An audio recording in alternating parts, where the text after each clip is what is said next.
আপনি যে একদম মানসিকভাবে প্রস্তুত? হ্যাঁ হ্যাঁ, আপনি যদি বলেন আমি কিন্তু এই মুহূর্তে আমি কিন্তু সেখানে এবারে চলে যাবো এবং খুব গর্বের সঙ্গে বলি যে আমি তো নিজেকে মানে গৌরবান্বিত মনে করবো যে না, আমি একটা দেশের জন্য সেবা করার সুযোগ পাচ্ছি। ভারত পাক সংঘাতের আবহে উত্তেজনা ক্রমশ বাড়ছে, নিত্যদিন গোলাগুলি, বাড়ছে হতাহত। এই অবস্থায় সেনার সাহায্যে বিপর্যয়ে হাত লাগাতে দেশের প্রতিরক্ষা সচিব ও জাতীয় নিরাপত্তা উপদেষ্টাকেই মেইল করলেন জলপাইগুড়ি পুরসভার পুর পারিষদ স্বরূপ মণ্ডল। ইচ্ছা প্রকাশ করলেন স্বেচ্ছাশ্রমের মধ্যে দিয়ে দেশকে সাহায্য করার। দেশের যুদ্ধ পরিস্থিতিতে তিনি যে সিদ্ধান্ত নিয়েছেন তাতে শুধু প্রশংসায় নয়, তাকে নিয়ে গর্বিত সকলে। স্বরূপবাবু যুদ্ধক্ষেত্রে যাওয়ার জন্য ইচ্ছে প্রকাশ করেছেন এবং শুধু ইচ্ছে প্রকাশ করে তিনি থেমে থাকেননি, রীতিমতো দেশের শীর্ষ স্তরে ইমেল করে তার ইচ্ছের কথা জানিয়েছেন। আমি একটা চিঠি লিখি, ডিফেন্স মিনিস্ট্রিকে চিঠি লিখি এবং আমাদের যে আপনার রয়েছে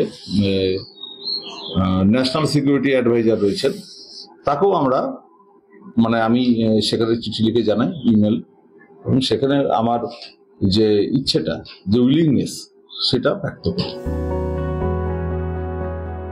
পরিবার সূত্রে খবর, ছাত্রাবস্থায় এনসিসি সদস্য ছিলেন স্বরূপবাবু।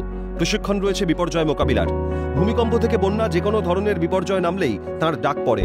তার নিজস্ব বিপর্যয় মোকাবিলা দলও রয়েছে। পেশাগতভাবে আইনজীবী হলেও প্রকৃতি ও পরিবেশ প্রেমী হিসেবে পরিচিতি রয়েছে স্বরূপবাবুর।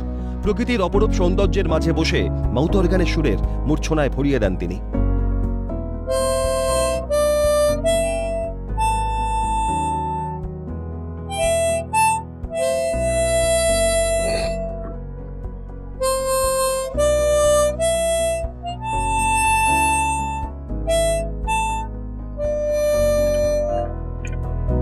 সংঘাতের আবহে দেশের জন্য কিছু করার কথা ভেবেই ছুটে যেতে চান জলপাইগুড়ি পুরসভার পুর পারিষদ সদস্য স্বরূপ মণ্ডল। পাশে দাঁড়িয়েছে পরিবারও। এবং জলপাইগুড়িতে ডিজাস্টার ম্যানেজমেন্টের সঙ্গেও যুক্ত আছে। ও যদি এই সময় যদি ওখান থেকে যদি ডাক আসে, যদি ও যায়, আমি নিজেকে ধন্য মনে করব। যদি তার সামান্যতম সেবাও যদি আমাদের ওখানে যে সমস্ত দুর্গত মানুষ বা আহত মানুষ যারা থাকবে তাদের যদি সে সেবা করতে পারে, নিজেকে ধন্য মনে করব।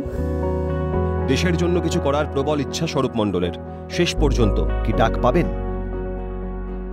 সিনের তরফ থেকেও স্বরূপবাবুর প্রতি শ্রদ্ধা রইল, শুভেচ্ছা রইল এবং দেশে যার অন্যান্য নাগরিক রয়েছেন, স্বরূপবাবুর বার্তা তারাও যেন দেশের পাশে এইভাবেই দায়বদ্ধ থাকেন।